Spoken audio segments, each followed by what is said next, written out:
রিজিক আসে কোত্থেকে?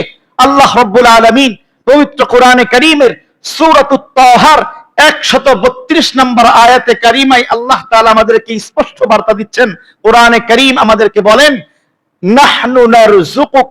আল্লাহ রাব্বুল আলামিনের পক্ষ থেকে কোরআন আমাদেরকে বার্তা দেয়, লা নাসআলুকা রিজকা, ও আমার বান্দারা, লা নাসআলুকা রিজকা, আমি তো তোমাদের থেকে রিজিক চাই না, নাহনু নারযুকুক, রিজিক দেওয়ার মালিক তো আমি আল্লাহ। রিজিকের মালিক কে? আল্লাহ। রিজিক তো আমি দেব, রিজিক তো তোমাদের কাছে চাই না, রিজিক দেওয়ার জন্যই তো আমি আল্লাহ আমার নিজের একটা বিশেষ নাম রেখেছি, রাজ্জাক। আল্লাহ নিজের নাম রেখেছেন রাজ্জাক, যাতে করে বান্দাদেরকে আল্লাহ তাআলা সহজে রিজিক দান করতে পারেন। নাহনু নারযুকুক, ও বান্দা, আমি তো তোমার কাছে রিজিক চাই না, রিজিক তো আমি আল্লাহ তোমাকে দেব, তোমার কাজ তো আখিরাতের কাজ করা, তোমার কাজ তো আখিরাত, তোমার টার্গেট তো আখিরাত, তোমার সবকিছুর মূল থাকবে তো আখিরাত। তুমি কেন দুনিয়ার পেছনে ঘোরাঘুরি করো?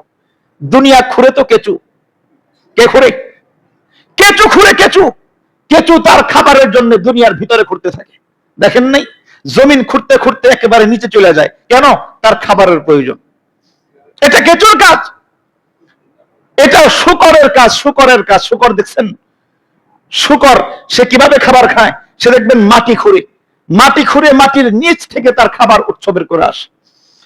আল্লাহ রাব্বুল আলামিন বলেন, ও বান্দা, তুমিও কেন সেই শূকরের মতো, তুমিও কেন সেই কেঁচুর মতো খাবারের জন্য সারাক্ষণ দুনিয়াতে ঘোরাঘুরি করো? নাহনু নারযুকুক, তোমার রিজিকের ব্যবস্থা তো আমি আল্লাহ করছি।